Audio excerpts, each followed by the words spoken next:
World Cup boruak abon chozel mitam takin referee tele FIFA hianin Messi hi avahan du sak big vetiin an soina sak hop maya social media po hetiang lam hoizong video mutur hi atam khop maya ning poni se ni zana ma khanin Messi dekha aron comeback bon khop maya video po ka siam to Messi na record aron siam bel te po kha ka soivek to ni kalum puilu tuk Argentina ha amaro chu hemi video hianin referee tele FIFA tena Messi an du sak thei na tur om ang video clip sang kan ron highlight anga kan ron ria khawanga ni zana meeting ngei po kha Egypt coach te an player te an fans te an lung oilo khop me tu da po hianin official takin complain hi an file don ni in alang ani he video ma saber hi han entaila hei hi Messi-a Egypt te player te omna lama avakal phena ani no hey de mini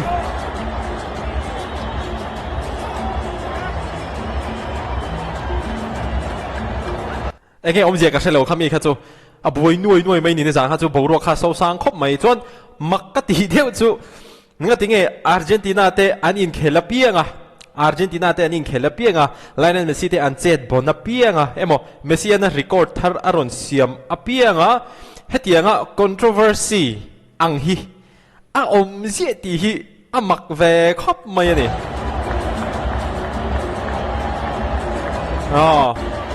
Kutanin ben kum deu sak to maya mase thil pakhat chumo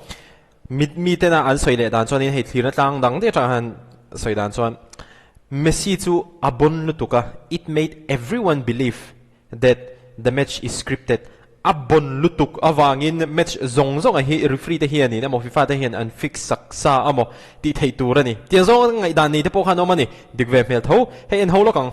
Zirlai tele na thokte ta na thulom om deu nei hostel tharlom nan Joy Girls hostel chuan room tina cheng zanga thep discount pemeka hostel admission team masaber chon cheng sang thum lekin thama saber atan room alwa theidon bok ani mania rung in bol theina tur chauka zaw nuam takte in sunga tur washing machine te bathroom te om veka room a zaw tha a theng thon nuama privacy a tha a Zirlai le na thokte tan ngai ven chi tak ani Joy Girls hostel hi college veng le Republic in rin na motor sil na chak veng hluya a oma seat atam lo awangin hostel mamo chuan a hnuai phone number kan tar lana hian in lo be theu doni o ole Joy Girls hostel amamo te chuan in lo be theu donia kha ma saber ani adot le chuanin hi Egypt coach ani aron tong chuak na khop maya life is unfair affair lo khop mai Ring non shim mai affair lo khovel hen engma fair omlo amaro chu sports tal te hi chu affair theilo mi aron te ni an coach hian We've been treated unfairly today. Voina hian treatment fair lo tak kan dong ani kan mindu sak lo bi rem khop mai aron tia the referee is unfair referee fair lo hle ati ni chuan the cup is directed towards Argentina he Egypt head coach ron tong chuak na khop mai ani FIFA World Cup shim hi Argentina te na an choi theina tura engkim lo duan lok sa vek ani tin ron soi pop maya chuanin an post na Instagram page po hi Bleacher Report ani lian ani hemi Instagram page po hi mo perhaps they wanted to keep the world champion in the competition perhaps they wanted Messi to stay in the running aron tong chuak na ni an Egypt coach hi mo alung oilo le ani Argentina hi klase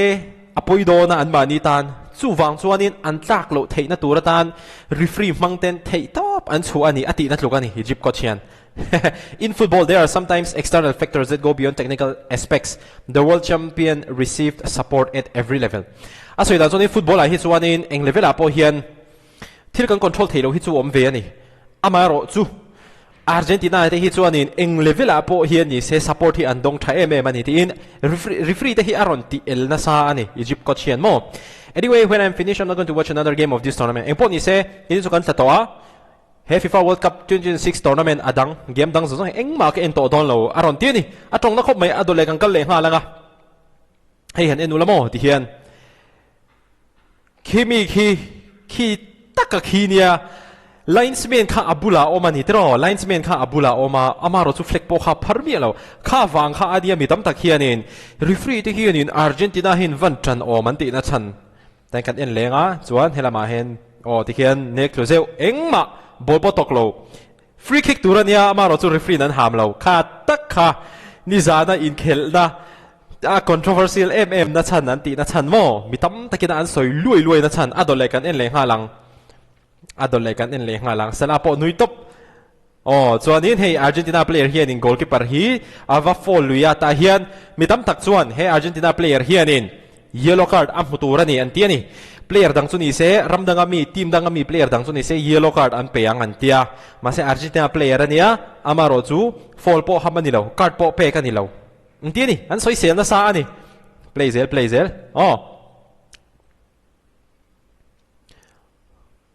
chuan tihan pe chuak ta ta khanin card pek turani ta hian amaro chu card pek ani le lo an ti le ni an soi se na sa ko mai hei taka hi he player ina Argentina player ara sak kha ania he ta Egypt lampang atang han ti khani aron dribble phei chan don khan ta hen ake lo ra sak pala atira referee na ham lo Egypt lampang inan pe goal nuwa ham so ma semo hetiang hi Argentina te po hian in Austria laka te po nan lo ti to kha mi tam ta khan in an ron point out le chat mai ni kha nia hi ni zana thil theng kha ni ta mo hi ni zana te po khan khatia ara saktir khan Argentina player tlu khan four kha ham ngal se chu tu man soi se lawang amaro so ron khal phei vek to nu pe goal to nuwa VAR mang khan goal kha su le dai disallow le dai chuan hei Argentina player hian in Austria player pakhathi a fola chuan a fall nuwa hian khatianga a fall nuwa khan engma an ham lo ta tro engma an ham lo ta chuan Argentina lampang hian tianga an pet goal to na ni an pet goal nu khan Argentina tan khan VAR an mang chuang lo ma se ni zana Egypt lampang ina an pet goal nu khan Argentina tan VAR an mang asan chu Messi an referee bula atira khana fall ti asoina kha chiang de mu tur om bokani hei hi mitam takina an soi selber chu ni ke chu in age ba shim kha chu ammu nom katia referee na khatianga Argentina Trần Zong lo we mo khatinga official shim kha Argentina fans tan zonin a thaeng ma poinam lo age ma shim kha chu munam an comeback po kha bon ma se khatiang thil awanga soi zui tur atam talu tok thin hi hei taka hi midam takin Messi hi FIFA Princess anti pha ta rega ni okay wem kha thilom da na ni hei hi Egypt ko chin tia ne turu rem ko me ki inge omji ka chiang chi alawa chuan khita po hianin khatiang te po kha ta hianin an soidan chonin Argentina player hianin Egypt player hi ava benga amaro chu card po mulo an tia ni chuan Egypt starts a counter attack after Messi's penalty miss ta khian Egypt official received a yellow card for complaining ani le dai ta khian Egypt official pakhat khianin yellow card ta mudai mai ani Argentina lampang khan musok om ta kan ni mak thin khop mai khatiang kha ni za ha chonin thil kha tam lu to kan ni tuna adol le kan kal le tawang hei no fair referee fair lo referee hi fair lo ti hepa hi mo I goal ni na khung tu amaro chu VAR wanga an phal lo le sak ta khani ta an phal sak lo ta khan ta a fair lo ni mit tui parol tungin aron so yani khong ai thak oma reng khop ظالم ظلم مبين the injustice was clear kan da ka henin diklo ta ka thil ti ani hei hi khovel muwa te henin phau tho ani بيضيع مجهود بلد كاملة من أول الماتش هو جاي علينا مش هينفع نخرج كده كسبانين 2-0 أرجنتين atira ha jongan khel tha group stage se pongan khel tha tun game a potira jongan khel tha ma se 2-0 ani achang chi khan 2-0 ani achang chi khan in ke mani kal zong hli rin referee khan in fola ham char char ati ni it's clear that the tournament has been fixed FIFA World Cup 2026 tournament hi engkim don lok sa vek ton script vek ani everything is scripted around ni hey Egyptian here حسب الله نعم الوكيل อ๋อครับพี่ค่ะ player เตปเตียงเฮียนี่อันรอนตรงช่วงพงงอมโตอันนี้ช่วงฟังช่วงนี้เมสซิโดเลเฮียนี่อาร์เจนตินาเตเฮียนตุงเงินตุ่มเหลียงจะก็เสียตัวเรามารู้จู่โคลอมเบียเงี้ยสวิตเซอร์แลนด์สวิตเซอร์แลนด์ตุ่มโดนก็เสียอาเซียตังโมจวนให้กันเอ็นเหลียงให้โมซาลาเนียโมฮัมเหม็ดซาลาจวนนี้ it's difficult to accept a result like this because I honestly don't think football was a deciding factor tonight เฮริซัลที่จู่ปมหาร์คบใหม่อาชันจู่ใจนะครับจวนนี้ฟุตบอลค่ะ a deciding factor อันนี้เราเกณฑ์ที่ตบกันชัวอามาโรจู่ official ที่นักเกมอันนี้มินจันเราจงเลยเกมอันนี้กัลจงอันห้ามจัรขจวนเกมอันนี้ตันอาร์เจนตินาว่าอิลไงนะครับอมเรา excuse เสียมกระตุ้มเราว่ามาเสมีจงฟุตบอลแมตช์เอ็นขจวนนี้อินเทรดเฮตียงอังเลเวลอะไรจวนนี้ referee เตปเฟร์ตักตัวรังไงอันนี้อามาโรจู่ดูสักบีกันในที่เฮียเชียงอันนี้เฮียเขาเวลส่งปนไว้ในเฮียนินเหมือนหูปุยะจู่ๆก็สวยเทตอกอมชุดนี้ตีนโมฮัมเหม็ดซาลาเฮียนินตีเฮียนินอาจงชวกบอกอันนี้ตัวเล็กกันเลยwe have seen this before อันรันตีนี่อินลักชียมสังที่สมที่ปนที่เนเธอร์แลนด์ในอาร์เจนตินาอินตุ่มจมคันเฮ้ยมีอันนู้นฮี it's the moment when they realize that the referee was on Argentina's side อังค่ะขัดเตียงอังอาคานินอันง่ายนี่ผมเสียจู่ referee เฮียนินอาร์เจนตินาเต้ไลเนลเมสซี่เต้อาจารย์ลุตุกตีอันเชียดนู่ตีไงนะอันเชียดโตบ็อกซี่แล้วว่าอันหนุ่ยริงวัดขัดเตียงอังคารเตียงมีมฮีอันรอนเสียมตาเนี่ยเองไงด่านก็เชื่อแล้วว่ามาเราจู่ฮีโซเชียลมีเดียมูตูระตามาเฮ้วิดีโอฮีจนโซเชียลมีเดียกับหมวกอังคารรอนเรียกันนี่ส่วนเฮ้ยบิดเชนกันเนี่ยรอนโพสเนี่ยพวกเขา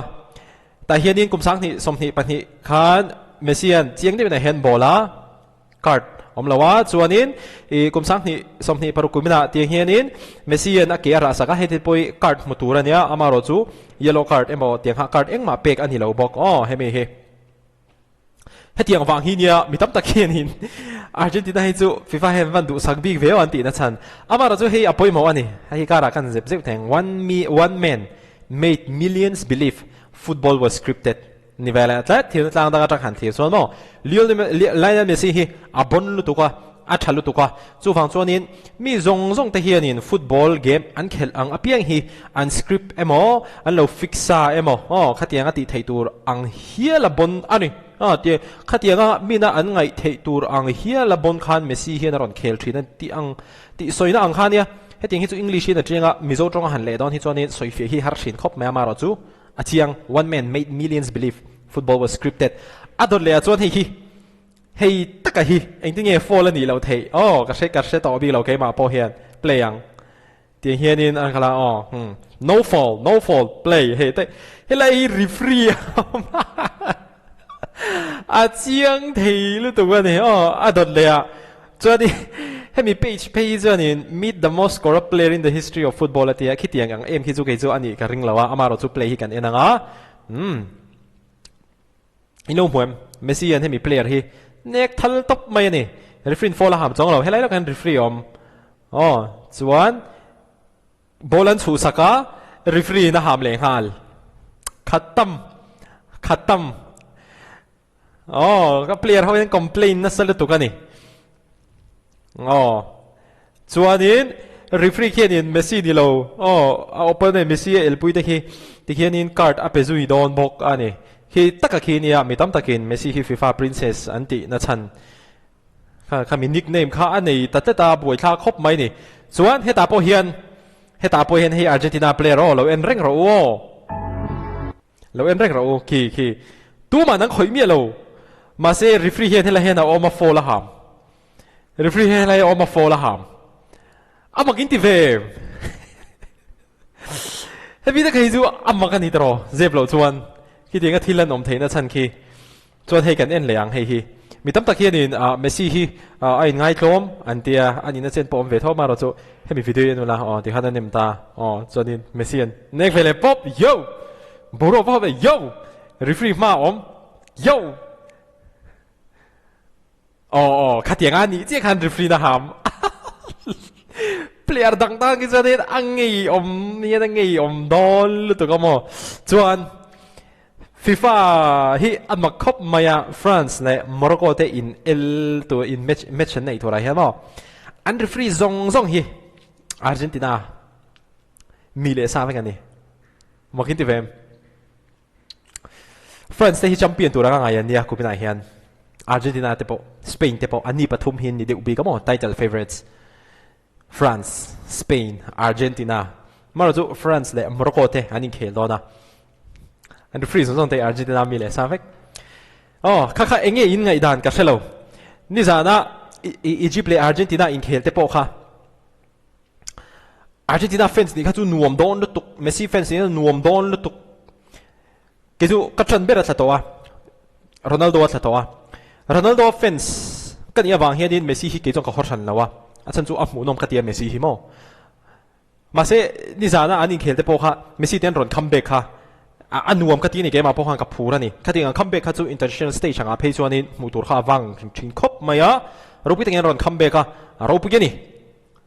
ma se Egypt fans te Egypt players te le mitam tak in het yang hian in thilan ron post ta lui hi hi chu khai in react ve reng te ang Messi te an chaka